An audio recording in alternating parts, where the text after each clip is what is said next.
ഇപ്രാവശ്യത്തെ ഓണം എക്സാം കഴിഞ്ഞ സമയത്ത് ഒരു കാര്യം നമുക്ക് എന്തായാലും മനസ്സിലായിട്ടുണ്ടാവും. നമ്മൾ ഇത്ര കാലം ഇംഗ്ലീഷ് എങ്ങനെയാണോ പഠിച്ചത് അത് ഇതുപോലെ തന്നെ ഇങ്ങോട്ട് കണ്ടിന്യൂ ചെയ്യണമെന്നുണ്ടെങ്കിലേ ഈ വർഷം നമ്മൾ ഏറ്റവും കൂടുതൽ വെള്ളം കുടിക്കാൻ പോകുന്ന ഒരു സബ്ജക്റ്റ് ആയിരിക്കും ഇംഗ്ലീഷ് എന്ന് പറയുന്നത്.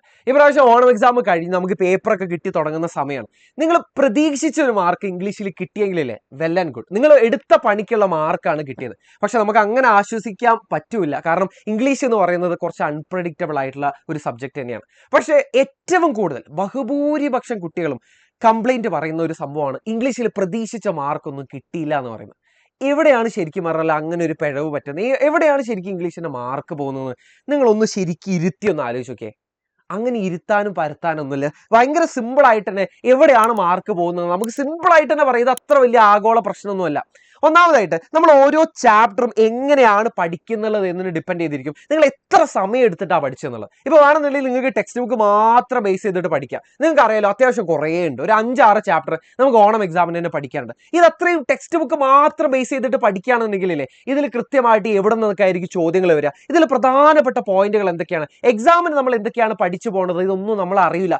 നമ്മൾ എന്താണോ കണ്ടൻസ് ചെയ്ത് പഠിക്കേണ്ടത് അത് പഠിക്കാതെ നമ്മൾ അവിടുന്ന് ഇവിടുന്ന് കാണുന്ന യൂട്യൂബ് ലൈവുകളും അവിടുന്ന് ഇവിടുന്ന് കാണുന്ന ഒരുപാട് മെറ്റീരിയൽസ് ഒക്കെ ഫോക്കസ് ചെയ്തിട്ട് തലയ്ക്കകത്ത് ഒരുപാട് കാര്യങ്ങൾ ഉണ്ടാവും. പക്ഷെ ഇതിൽ ഏറ്റവും പ്രധാനപ്പെട്ടത് എന്താണ്, എക്സാമിന് ഏറ്റവും കൂടുതൽ ചോദിക്കുന്നത് എന്താണ്, എക്സാമിന് എന്തായാലും പഠിച്ചു പോകേണ്ട കുറച്ച് പോയിന്റുകൾ എന്താണ്, ഇതൊന്നും നമുക്ക് അറിയുന്നുണ്ടാവില്ല. നമ്മൾ അവിടുന്ന് ഇവിടുന്ന് ഒക്കെ ആയിട്ട് എന്തൊക്കെയോ അറിയാന്നുള്ളൊരു കോൺഫിഡൻസിലായിരിക്കും ചിലപ്പോൾ നമ്മൾ എക്സാം ഹോളിലേക്ക് പോകുന്നത്. അവിടെ ആയിരിക്കും നമ്മൾ ഒരു കാര്യം മനസ്സിലാക്കുന്നത്, ടെക്സ്റ്റ് ബുക്ക് മാത്രം ബേസ് ചെയ്തിട്ട് പഠിക്കുന്ന സമയത്ത് അല്ലെങ്കിൽ ടെക്സ്റ്റ് ബുക്കിനോളം ലെങ്തി ആയിട്ടുള്ള ലൈവുകളൊക്കെ കണ്ടിട്ട് അടുത്ത ദിവസം നമ്മൾ എക്സാം ഹാളിലേക്ക് പോകുന്ന സമയത്ത് ഒരു കാര്യം നമുക്ക് ഉറപ്പിച്ച് പറയാം, അത്രയും കാര്യം നമ്മുടെ ഓർമ്മയിൽ നിൽക്കൂല.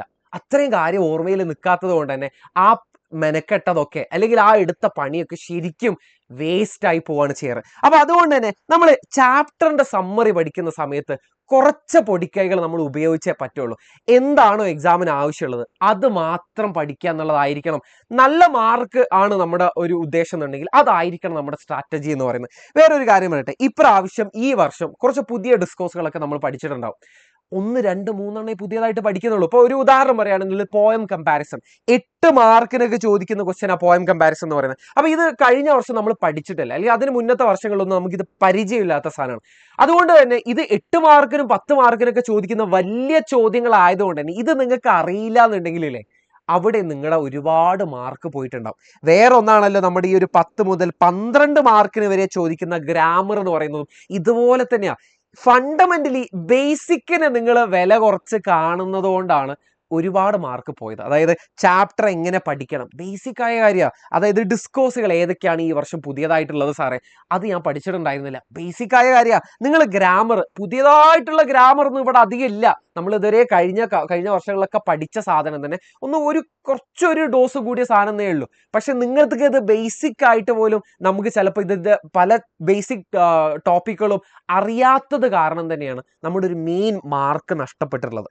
പക്ഷെ സാറേ ഞാൻ ഈ പറഞ്ഞിട്ടുള്ള ഏറ്റവും ആറ്റിക്കുറിക്കിയ സമ്മറിയൊക്കെ കണ്ടിട്ടുണ്ടായിരുന്നു, സമ്മറി ലൈവ് കണ്ടിരുന്നു, സാറ് തന്നെ തന്നെ ഡിസ്കോസും ഗ്രാമറും എല്ലാം ഞാൻ പഠിച്ചിട്ടുണ്ടായിരുന്നു. എന്നാലും എൻ്റെ മാർക്ക് പോയി, എവിടെയോ എൻ്റെ മാർക്ക് പോയി, ഞാൻ പ്രതീക്ഷിച്ച മാർക്കൊന്നും കിട്ടിയില്ല. ഇതാണ് നിങ്ങളുടെ പ്രശ്നം എന്നുണ്ടെങ്കിലേ നമുക്ക് ഇതിനെ ഒന്ന് വിലയിരുത്തി നോക്കാം. നിങ്ങളെല്ലാം പഠിച്ചു പോയിട്ടുണ്ട്, നിങ്ങൾ എല്ലാ ലൈവുകളും കൃത്യമായിട്ട് കണ്ടിട്ടുണ്ട്, എല്ലാവരും ചെയ്യുന്ന പോലെ എക്സാമിന്റെ തലേ ദിവസമല്ല, എല്ലാ ദിവസവും നിങ്ങൾ കുറച്ചായിട്ട് പണിയൊക്കെ എടുത്തിട്ടുണ്ട്. പക്ഷേ നിങ്ങൾ വിചാരിച്ച മാർക്ക് കിട്ടിയിട്ടില്ല എന്നതാണ് നിങ്ങളുടെ പ്രശ്നം എന്നുണ്ടെങ്കിൽ നിങ്ങൾ ജസ്റ്റ് നിങ്ങളുടെ പഠിക്കുന്നതിൻ്റെ ഒരു മെത്തേഡ് ഒന്ന് ആലോചിക്കുക. നിങ്ങൾ എന്ത് ബേസ് ചെയ്തിട്ടാണ് നിങ്ങൾ പഠിക്കുന്നത് എന്നുള്ളത് നോക്കുക. ഒന്നാമത് നമ്മളൊന്ന് യൂട്യൂബിലേക്ക് ഇറങ്ങി നോക്കിയാൽ തന്നെയല്ലേ ഇഷ്ടംപോലെ കോണ്ടന്റുകളുണ്ട്. അതായത് നിങ്ങൾ ജസ്റ്റ് ഒരു ചാപ്റ്റർ ഒന്ന് അടിച്ചു നോക്കി കഴിഞ്ഞാൽ ഇഷ്ടംപോലെ മെന്റേഴ്സിനെയും, അതായത് ഇപ്പൊ ഇംഗ്ലീഷിന്റെ കേസിലാണെന്നുണ്ടെങ്കിൽ ഇംഗ്ലീഷ് പഠിപ്പിക്കുകയാണ്, അല്ലെങ്കിൽ അതുമായിട്ട് ഒട്ടും ക്വാളിഫൈഡ് അല്ലാത്ത സബ്ജക്റ്റിൽ ഒട്ടും എക്സ്പേർട്ട് അല്ലാത്ത ഇഷ്ടംപോലെ ആളുകൾ അവിടെ പഠിപ്പിക്കുന്നുണ്ട്. ആ സമയത്തിലെ എക്സാമിന്റെ തലേ ദിവസമായിരിക്കും നമ്മൾ ഇത് കാണുന്നത്. ഇയാൾ ഈ പറയുന്നത് അല്ലെങ്കിൽ ഇവർ ഈ പറയുന്നതൊക്കെ ശരിയാണോ തെറ്റാണോ എന്നുള്ളത് നമുക്ക് എങ്ങനെ ഉറപ്പിക്കാൻ പറ്റും? അപ്പൊ എക്സാമിന്റെ തലേ ദിവസം ഇങ്ങനെ ഒരു റിസ്ക് എടുക്കുന്നത് മണ്ടത്തരമാണ്. അതിന്റെ മുന്നേ തന്നെ നമ്മുടേതായിട്ടുള്ള ഒരു ഷ്യോറിറ്റി വരണം, നമ്മൾ ആ കാണുന്ന വീഡിയോ കുറിച്ചിട്ടും നമ്മൾ ആ കാണുന്ന കോണ്ടന്റിനെ കുറിച്ചിട്ടും. അതുപോലെ തന്നെ നമ്മുടെ സ്റ്റഡി മെത്തേഡ് എങ്ങനെയായിരിക്കണം എന്നുള്ളത് വളരെ പ്രധാനപ്പെട്ടതാണ്. നമ്മളില്ലേ 2 തരത്തിലാണ് ഇംഗ്ലീഷിനെ കുറിച്ചുള്ള കംപ്ലൈന്റ് വരാറുള്ളത്. ഒന്നില്ലേ, ഇപ്പൊ നമ്മൾ സയൻസ് സബ്ജക്റ്റുകളൊക്കെ ആണെന്നുണ്ടെങ്കിൽ ഇപ്പൊ കെമിസ്ട്രി, ഫിസിക്സ്, ബയോളജി അത്യാവശ്യം വലിയ കനത്തിൽ പഠിക്കാനുള്ളത് തന്നെയാണ്. അപ്പൊ ഇങ്ങനെ ഘനത്തിൽ പഠിക്കുന്ന സമയത്ത് നമ്മൾ ഇംഗ്ലീഷിനെ അത് ബാധിക്കും. അപ്പൊ നമ്മൾ തലേ ദിവസത്തേക്ക് ഇംഗ്ലീഷിനെ മാറ്റി വെക്കുക, തലേ ദിവസം ആവട്ടെ എന്ന് ചോദിച്ചാൽ നമ്മൾ കുറച്ച് അങ്ങ് ചില്ല് ചെയ്ത് അങ്ങോട്ട് പോകും. അപ്പൊ എക്സാമിന്റെ തലേ ദിവസം ആകുമ്പോഴായിരിക്കും നമ്മൾ ടെക്സ്റ്റ് ബുക്ക് തുറന്നു നോക്കുന്നത്. അതിൽ 5-6 ചാപ്റ്റർ ഒക്കെ ഒറ്റയടിക്ക് പഠിക്കാനുണ്ടാവും. ആദ്യമായിട്ട് കാണുന്ന ചാപ്റ്റർ ആയിരിക്കും. അപ്പൊ അത് വെയിറ്റ് കൂടിയിട്ട് അത് എടുത്താൽ പൊങ്ങാത്ത ഒരു ലെവലിലേക്ക് എത്തും. വേറൊന്നാണ്, നമ്മൾ ഇംഗ്ലീഷ് അറിയില്ല എന്നുള്ള ബോധം ഉള്ളത് കൊണ്ട് തന്നെ ഇംഗ്ലീഷ് കുറേ സമയം നമ്മൾ അതിങ്ങനെ കെട്ടി മറിഞ്ഞു കൂടിയിട്ടില്ലേ, അത് ബാക്കിയുള്ള സബ്ജക്റ്റുകൾ, കോർ സബ്ജക്റ്റുകളെ ബാധിക്കും. ഇത് സയൻസ്, കൊമേഴ്സ്, ഹ്യൂമാനിറ്റീസ് എന്നുള്ള യാതൊരു വേർതിരിവുമില്ല. നിങ്ങൾക്ക് എല്ലാവർക്കും എല്ലാ സ്ട്രീമിലും ഒരു കോർ സബ്ജക്റ്റ് ഉണ്ടാവും, ഒന്നിലധികം കോർ സബ്ജക്റ്റുകൾ ഉണ്ടാവും. അതിനെ ബാധിക്കാതിരിക്കണം എന്നുള്ളത് മാത്രമല്ല, അത് പഠിക്കുന്നതിന്റെ കൂട്ടത്തിൽ ഇംഗ്ലീഷിനെ നിങ്ങൾ അവോയ്ഡ് ചെയ്ത് കഴിഞ്ഞാലും ഇപ്രാവശ്യം നിങ്ങൾ വെള്ളം കുടിക്കാൻ പോകുന്ന സബ്ജക്റ്റ് ആയിരിക്കും ഇംഗ്ലീഷ്. അതിൽ യാതൊരു തർക്കമില്ല. ഞാൻ നേരത്തെ പറഞ്ഞ ഒരു കാര്യം വീണ്ടും വീണ്ടും ഓർമ്മിപ്പിക്കുന്നു.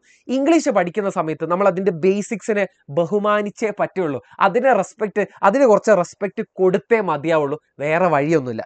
പിന്നെ ഏറ്റവും കൂടുതൽ പ്രോബ്ലമാറ്റിക് ആയിട്ട് വരുന്ന ഒരു പ്രശ്നം, അല്ലെങ്കിൽ ഏറ്റവും കൂടുതൽ ആളുകൾ കംപ്ലൈന്റ് ചെയ്തൊരു പ്രശ്നമാണ്. ഒരു 80% കുട്ടികളെങ്കിലും എൻ്റെ അടുത്ത് പേഴ്സണലി വന്ന് പറഞ്ഞ ഒരു കംപ്ലൈന്റ് ആണ്, സമയം തികഞ്ഞില്ല സാറ് പറഞ്ഞിട്ടില്ല ഈ ലൈവുകളൊക്കെ ഞാൻ കണ്ടിട്ടുണ്ടായിരുന്നു. അല്ലെങ്കിൽ എൻ്റെ സ്റ്റഡി മെത്തേഡിൽ വലിയ പ്രശ്നമൊന്നും ഉണ്ടായില്ല, ഏറ്റവും ആവശ്യമായ സാധനങ്ങൾ മാത്രം നോക്കിയാണ് ഞാൻ പഠിച്ചത്, പക്ഷെ എന്നാലും എനിക്ക് സമയം കിട്ടിയില്ല എന്ന് പറയുന്നവരുണ്ടാവും. സമയം കിട്ടാത്തതാണ് ഇതിലുള്ള ഏറ്റവും വലിയൊരു പ്രശ്നം എന്ന് പറയുന്നത്. ഞാൻ പറഞ്ഞു തരട്ടെ, സമയമില്ല എന്ന് പറയുന്ന പ്രശ്നത്തിനെ നമ്മളൊന്ന് ചെറിയ ചെറിയ കഷ്ണങ്ങളാക്കി നോക്കിയാലല്ലേ അതിൽ ഒരുപാട് കുഞ്ഞു കുഞ്ഞു പ്രശ്നങ്ങളുണ്ട്. ഒന്ന്, സമയം തികയാത്തത് നമുക്ക് ക്വസ്റ്റ്യൻസ് വായിച്ച് കൃത്യമായിട്ട് മനസ്സിലാക്കാൻ പറ്റാത്തത് കൊണ്ടാണ്. ഇപ്പൊ അത്യാവശ്യം പുതിയ പാറ്റേൺ നിങ്ങൾ ശ്രദ്ധിച്ചിട്ടുണ്ടാവും. ക്വസ്റ്റ്യൻ പേപ്പറിന്റെ പാറ്റേണിലൊക്കെ കുറേ മാറ്റങ്ങൾ വന്നിട്ടുണ്ട്. ഈ പാറ്റേൺ നോക്കുന്ന സമയത്ത് ക്വസ്റ്റ്യൻസ് ഒറ്റയടിക്ക് ചിലപ്പോൾ നമുക്ക് വായിച്ച് മനസ്സിലാവാത്ത ഒരു ബുദ്ധിമുട്ടുണ്ടാവും. അപ്പൊ ക്വസ്റ്റ്യൻ വായിക്കുന്ന സമയത്ത് അതിൽ നിന്ന് 1, 2, 3 കാര്യങ്ങൾ നമ്മൾ ഉറപ്പാക്കണം. ഒന്ന്, ഏത് ഡിസ്കോഴ്സ് ആണ് നമ്മളോട് ചോദിച്ചിരിക്കുന്നത്? അതൊരു ലെറ്റർ ആണോ, ഡയറി ആണോ, അതോ പോയം കമ്പാരിസൺ ആണോ, അതൊരു പാരഗ്രാഫ് റൈറ്റിംഗ് ആണോ, അതൊരു എസ്സേ ആണോ? എന്താണ് ചോദിച്ചിരിക്കുന്നത്, ആ ഡിസ്കോഴ്സ് എന്താണെന്ന് നമുക്ക് ഒറ്റയടിക്ക് മനസ്സിലാക്കാൻ പറ്റണം. അതുപോലെ തന്നെ അത് എന്ത് ടോപ്പിക്കിലാണ്. നമ്മളിപ്പോൾ റെഡിമെയ്ഡ് ആൻസർ കൊണ്ടൊക്കെ പോയി കഴിഞ്ഞാൽ പെട്ടുപോകും. അപ്പൊ എന്ത് ടോപ്പിക് ബേസ് ചെയ്തിട്ടാണ് ചോദിച്ചിരിക്കുന്നത് എന്നുള്ളത് മനസ്സിലാക്കണം. എത്ര മാർക്കിനാണ് അവിടെ ചോദിച്ചിരിക്കുന്നത് എന്നുള്ളത് മനസ്സിലാക്കണം. അതുപോലെ തന്നെ നമ്മളില്ലേ ഏത് ചാപ്റ്ററിൽ നിന്നാണ് ചോദിച്ചിരിക്കുന്നത് എന്നുള്ളത് ഒറ്റയടിക്ക് നമ്മൾ മനസ്സിലാക്കണം. ഇതിന്റെ ഒരു ബേസിലാണ് ഏത് ആദ്യം എഴുതണം, അതിനുശേഷം ഏത് എഴുതണം, അവസാനം ഏത് എഴുതണം എന്നുള്ളത് നമ്മൾ മനസ്സിൽ ഒരു കാൽക്കുലേഷൻ ഉണ്ടാക്കുന്നത്. ഇതൊന്നും ഇല്ലാണ്ട് ചുമ്മാ നമ്മൾ എന്തൊക്കെയോ പഠിച്ചെന്നുള്ള ഒരു ഓവർ കോൺഫിഡൻസിന്റെ പുറത്ത് എഴുതി കഴിഞ്ഞാലല്ലേ സമയം തികയൂല. സമയം തികയാത്തതിന് വേറെ വലിയൊരു കാരണം കൂടിയുണ്ട്. അത് പറഞ്ഞു തരട്ടെ. അതാണ് ഏറ്റവും വലിയ കാരണം. ക്വസ്റ്റ്യൻസ് ചിലപ്പോൾ നിങ്ങൾക്ക് മനസ്സിലായിട്ടുണ്ടാവും, ചിലപ്പോൾ നിങ്ങളുടെ മനസ്സിൽ ഒരു ഉത്തരം ഉണ്ടാവും, ചിലപ്പോൾ നിങ്ങൾക്ക് ചാപ്റ്റർ ഏതാന്നുള്ളത് മനസ്സിലായിട്ടുണ്ടാവും. പക്ഷേ നിങ്ങൾ ഇത്രയും കാലം ഫോളോ ചെയ്യുന്ന ഒരു മെത്തേഡ് എന്ന് പറയുന്നത് മലയാളത്തിൽ നിന്ന് ഇംഗ്ലീഷിലേക്ക് ട്രാൻസ്ലേറ്റ് ചെയ്തുകൊണ്ട് ഉത്തരം എഴുതിയിരിക്കും. മലയാളത്തിലായിരിക്കും നിങ്ങൾ ചിന്തിക്കുന്നത്. അപ്പോൾ ഒരുവിധ ലൈവുകളിലൊക്കെ നമ്മൾ മലയാളം കുറേ ഉപയോഗിക്കാറുണ്ട്. അപ്പോൾ തലേ ദിവസത്തെ ലൈവുകളാണ് ശരിക്കും നമ്മൾ മലയാളം ഇത്രയും കൂടുതൽ യൂസ് ചെയ്യാറുള്ളത്. അതിന്റെ കാരണം എന്താ? നിങ്ങൾക്ക് എളുപ്പത്തിൽ മനസ്സിലാവാൻ വേണ്ടിയിട്ട്, അതിന്റെ ഒരു കോർ കൺസെപ്റ്റ് മനസ്സിലാവാൻ വേണ്ടിയിട്ടാണ്. അപ്പോൾ ഇത് മലയാളത്തിൽ കേട്ടത് കൊണ്ട് തന്നെ നമ്മളത് മലയാളത്തിൽ ചിന്തിച്ച് നമ്മളതിന് ഇംഗ്ലീഷിലേക്ക് ആക്കി എഴുതുമ്പോഴത്തേക്കില്ലേ നിങ്ങൾ അതിന്റെ ഗ്രാമർ തെറ്റിക്കും. അപ്പോൾ അവിടെ എന്തായാലും ടീച്ചേഴ്സ് നിങ്ങളുടെ മാർക്ക് കളയും. നിങ്ങൾ മലയാളത്തിൽ നിന്ന് ഇംഗ്ലീഷിലേക്ക് ചിന്തിച്ച് എഴുതുമ്പോൾ കുറേ ടൈം അവിടെ പോകുന്നുണ്ട്, ഭയങ്കര ടൈം കൺസ്യൂമിങ് ആണ്. പിന്നെന്താവും, നിങ്ങളുടെ ഗ്രാമറും തെറ്റും. നിങ്ങൾ എഴുതി വരുമ്പോൾ മലയാളത്തിൽ നിന്ന് ഇംഗ്ലീഷിലേക്ക് ട്രാൻസ്ലേറ്റ് എഴുതുമ്പോൾ നിങ്ങളുടെ ഗ്രാമറും തെറ്റും. മൂന്നാമത്തെ ഒരു മെയിൻ പ്രശ്നം എന്ന് പറയുന്നതിൽ ഇതാണ് നമ്മുടെ കോർ പ്രോബ്ലം എന്ന് പറയുന്നത്. റൈറ്റിംഗ് പ്രാക്ടീസ് ഇല്ലാത്തത് കൊണ്ടാണ്. ഞാൻ ഇതിന് ഏറ്റവും നല്ലൊരു ഉദാഹരണം പറയാം. എന്തായാലും നിങ്ങളുടെ ക്ലാസ്സിൽ ഒരു പഠിപ്പി ഉണ്ടാവല്ലോ, ഒരു ചെറുക്കനോ അല്ലെങ്കിൽ ഒരു പെൺകുട്ടി എന്തായാലും ഉണ്ടാവല്ലോ. നിങ്ങൾ അവരുടെ ഇംഗ്ലീഷ് പേപ്പർ ഒന്ന് എടുത്തു നോക്കിയേ, അല്ലെങ്കിൽ ഏറ്റവും മാർക്ക് സ്കോർ ചെയ്ത ആ ഒരു കുട്ടിയുടെ പേപ്പർ ഒന്ന് എടുത്തു നോക്കിയേ. അവരിൽ നിന്ന് അല്ലെങ്കിൽ നിങ്ങളിൽ നിന്ന് പറയുമ്പോൾ ഞാൻ ജനറൽ ആയിട്ട് പറയാം, മാർക്ക് കുറച്ച് പോയിട്ടുണ്ടെങ്കിൽ നിങ്ങൾ ആദ്യം അനലൈസ് ചെയ്യേണ്ടതില്ലേ, ഇതേ സമയം കൊണ്ട്, ഇതേ 2.5 മണിക്കൂർ കൊണ്ട് തന്നെ ഈ പറഞ്ഞ എല്ലാ ചോദ്യങ്ങളുടെ ഉത്തരം കൃത്യമായിട്ട് എഴുതി തീർക്കാൻ ആ പറഞ്ഞ പെർട്ടിക്കുലർ സ്റ്റുഡൻറ്റിന് പറ്റിയെന്നുണ്ടെങ്കിൽ ആ പറഞ്ഞ കുട്ടിയിൽ എന്താണ് ഡിഫറൻ്റ് ആയിട്ടുള്ളത് നിങ്ങളൊന്ന് ആലോചിച്ച് നോക്കിയേ. ആകെ ഒരു കാര്യം മാത്രമേ ഉണ്ടാവുള്ളൂ. ആ കുട്ടി എക്സാമിന്റെ തലേ ദിവസം വന്നിട്ടുള്ള ഒരു ലൈവ് മൊത്തം കണ്ട് ഇരുന്ന കോൺഫിഡൻസിലല്ല എക്സാം ഹോളിലേക്ക് പോകുന്നത്. ആ കുട്ടിയുടെ കോൺഫിഡൻസ് എന്ന് പറയുന്നത് ഒരുപാട് ദിവസങ്ങൾ, എക്സാമിന്റെ എത്രയോ ദിവസങ്ങൾ മുന്നേ കുറേ ദിവസങ്ങൾ കുറച്ച് സമയം ഇംഗ്ലീഷിന് വേണ്ടി സ്പെൻഡ് ചെയ്തു എന്നുള്ളതാണ്. അത് കുറേ സമയമാണെന്നില്ല. ഒരു ദിവസം നിങ്ങൾ ഒരു 10-15 മിനിറ്റെങ്കിലും എഴുതാൻ വേണ്ടി മാത്രം സ്പെൻഡ് ചെയ്തിരുന്നെങ്കിലേ നിങ്ങൾക്ക് ഇങ്ങനെ ഒരു സമയത്തിന് എഴുതി തീർക്കാൻ പറ്റാത്ത പ്രശ്നം എന്തായാലും ഉണ്ടാവില്ലായിരുന്നു. അത് കൺഫേം ആണ്. സമയത്തിന് എഴുതി തീർക്കാൻ പറ്റാത്തത് നമുക്ക് എഴുതി ശീലം ഇല്ലാത്തത് കൊണ്ടാണ്. അപ്പൊ അതിന് നിങ്ങൾ കുറേ കാരണങ്ങൾ പറയുന്നുണ്ടാവും. സാറേ എനിക്ക് ബേസിക്സ് തൊട്ടുള്ള കുറേ കാര്യങ്ങൾ അറിയില്ല, എനിക്ക് സെന്റൻസിന്റെ സ്ട്രക്ചറുകൾ അറിയില്ല, സെന്റൻസുകൾ എങ്ങനെയാണ് സ്ട്രക്ചർ ചെയ്യേണ്ടത് എന്നുള്ളത് എനിക്കറിയില്ല. എൻ്റെ മനസ്സിൽ മലയാളത്തിൽ ഒരു ഉത്തരമുണ്ട്, പക്ഷെ അതിനെ ട്രാൻസ്ലേറ്റ് ചെയ്തുകൊണ്ട് എങ്ങനെ ഇംഗ്ലീഷിലാക്കി എഴുതേണ്ടത് എന്നുള്ളതൊന്നും എനിക്കറിയില്ല.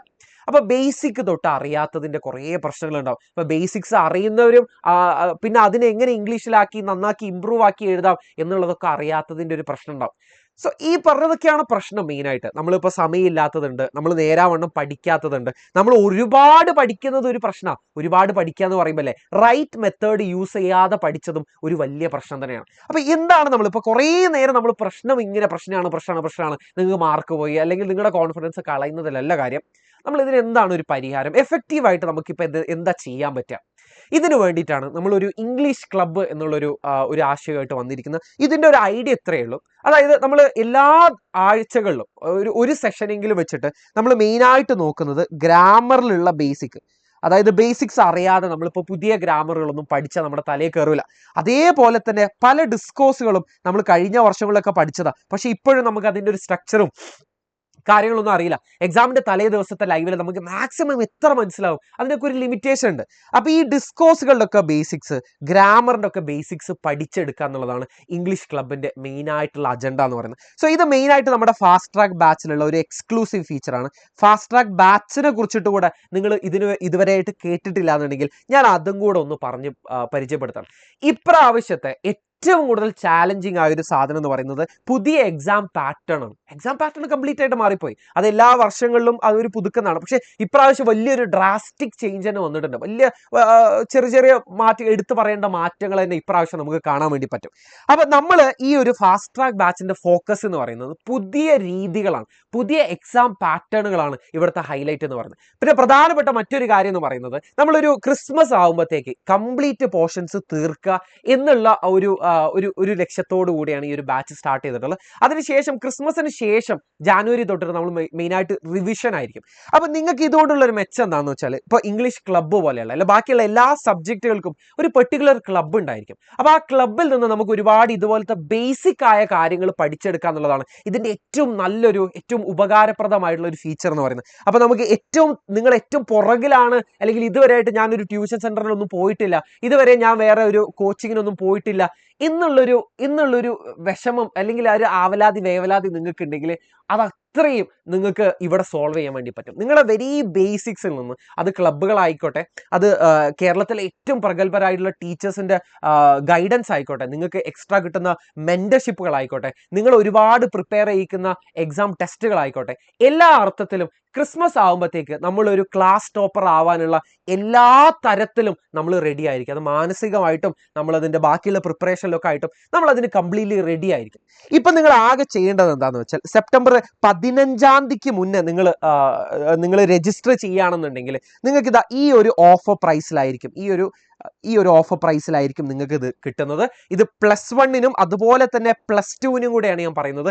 നിങ്ങൾക്ക് ഈ ഒരു താഴെ കൊടുത്തിരിക്കുന്ന നമ്പറിൽ വിളിച്ചു കഴിഞ്ഞാൽ ഇതിനെക്കുറിച്ചുള്ള കൂടുതൽ ഡീറ്റെയിൽസും കിട്ടും. സോ ഈ ഒരു തീയതിക്ക് മുന്നേ ആണ് നിങ്ങൾ രജിസ്റ്റർ ചെയ്യുന്നുണ്ടെങ്കിൽ, അതായത് സെപ്റ്റംബർ 15 തീയതിക്ക് മുന്നേ ആണ് നിങ്ങൾ ഇത് രജിസ്റ്റർ ചെയ്യുന്നുണ്ടെങ്കിൽ ഒരു 3799 എന്ന് പറഞ്ഞിട്ടുള്ള ഒരു ഓഫർ പ്രൈസിലായിരിക്കും നിങ്ങൾക്ക് കിട്ടുന്നത്. ഇത് സയൻസിന്റെ പ്രൈസാണ്, ഇത് ഹ്യൂമാനിറ്റീസിന്റെ പ്രൈസാണ്. അപ്പൊ നിങ്ങൾ ഏത് സ്ട്രീമിലുള്ള ഒരാളാണെന്നുണ്ടെങ്കിലും ഈ ബേസിക്സ് റെഡിയാക്കുക എന്ന് പറയുന്നത് വലിയൊരു ചാലഞ്ച് ആയിട്ട് തന്നെ കൺസിഡർ ചെയ്യണം. അതുപോലെ തന്നെ ഇനി ഈ ഓണം എക്സാമിന് ഇംഗ്ലീഷ് പഠിക്കുന്നതിനുള്ള ചെറിയ മാറ്റങ്ങളുമാണ് ഞാൻ പറഞ്ഞത്. ഇംഗ്ലീഷിന്റെ കേസിൽ എനിക്ക് 100% നിങ്ങൾക്ക് ഉറപ്പ് തരാൻ വേണ്ടി പറ്റും. ക്രിസ്മസ് ആകുമ്പോഴത്തേക്ക് ഈ പറഞ്ഞിട്ടുള്ള പ്രശ്നങ്ങളൊക്കെ വെരി ഗ്രാസ് റൂട്ട് ലെവൽ മുതൽ നമുക്ക് പരിഹരിച്ചെടുക്കണം. ഗ്രാമർ ആയിക്കോട്ടെ, ഡിസ്കോസ് ആയിക്കോട്ടെ, ചാപ്റ്റർ സമ്മറി ആയിക്കോട്ടെ, ഏറ്റവും റൈറ്റ് മെത്തേഡിൽ പഠിക്കുക, ഏറ്റവും പുതുക്കിയ നമ്മുടെ എക്സാം പാറ്റേൺ അനുസരിച്ച് പഠിക്കുക എന്നുള്ളതൊക്കെയാണ് നമ്മൾ പ്രധാനമായിട്ടും ശ്രദ്ധിക്കാൻ വേണ്ടി പോകുന്നത്. അപ്പൊ ഇംഗ്ലീഷ് ക്ലബിന്റെ കാര്യം ഒന്ന് ശ്രദ്ധിക്കുക. അതുപോലെ തന്നെ കമ്മ്യൂണിറ്റിയും നമ്മൾ ഇതുപോലെ തന്നെ സ്ട്രോങ് ആയിട്ട് മുന്നിലേക്ക് കൊണ്ടുപോകുന്ന ഒരു സാധനമാണ്. അപ്പൊ കമ്മ്യൂണിറ്റിയുടെയും ലിങ്ക് ഞാൻ താഴെ കൊടുക്കാം. അതുപോലെ തന്നെ ഫാസ്റ്റ് ട്രാക്ക് ബാച്ചിലേക്ക് ജോയിൻ ചെയ്യാനുള്ള രജിസ്റ്റർ ചെയ്യാനുള്ള, ഇപ്പൊ നിങ്ങൾ ജസ്റ്റ് പൈസ ഒന്നും കൊടുക്കണ്ട, ഇപ്പൊ ജസ്റ്റ് രജിസ്റ്റർ ചെയ്തിട്ടാൽ മതി. ഇപ്പൊ രജിസ്ട്രേഷനും അതിന്റെ ലിങ്കും ഞാൻ താഴെ കൊടുക്കാവുന്നതാണ്. ഇംഗ്ലീഷ് എന്ന് പറയുന്നത് വീണ്ടും ശ്രദ്ധിക്കുക, ലൈറ്റർ ആയ ഒരു സബ്ജക്റ്റ് ആണ്. പക്ഷെ നമ്മളത് സൂക്ഷിച്ച് കണ്ടില്ല എന്നുണ്ടെങ്കിലേ അത് നമുക്ക് നല്ല പണി തരും. അപ്പോൾ അതിനൊന്നും നിൽക്കണ്ട. നമ്മൾ ഇപ്പോഴേ കുറച്ചായിട്ട് അതങ്ങോട്ട് റെഡിയാക്കി പോകുക എന്നുള്ളൊരു മൈൻഡ് സെറ്റിൽ എടുക്കുക. നിങ്ങൾ ബേസിക്സ് ആണ് നിങ്ങളുടെ പ്രശ്നം എന്നുണ്ടെങ്കിൽ ബേസിക്സ് തൊട്ട് നമുക്ക് ഇംഗ്ലീഷ് ക്ലബ്ബുകൾ പോലെയുള്ള ഒരുപാട് ഇനീഷ്യേറ്റീവ് നമുക്ക് ആ ഒരു പ്രശ്നങ്ങളൊക്കെ സോൾവ് ചെയ്തെടുക്കാം. അപ്പോൾ ധൈര്യമായിട്ടിരിക്കുക. പക്ഷേ ഈ ഒരു പാഠം നമ്മൾ ഉൾക്കൊണ്ടാണ് ക്രിസ്മസ് എക്സാമിന് വേണ്ടിയിട്ട് പ്രിപ്പയർ ചെയ്ത് തുടങ്ങുക. അല്ലാതെ നമ്മൾ ഇതേ കാര്യം തന്നെ ക്രിസ്മസ് എക്സാമിന് റിപ്പീറ്റ് ചെയ്ത് കഴിഞ്ഞാലില്ലേ, ഇവിടെ മുങ്ങിപ്പോയ പോലെ തന്നെ നമ്മൾ ക്രിസ്മസ് എക്സാമിന് മുങ്ങും.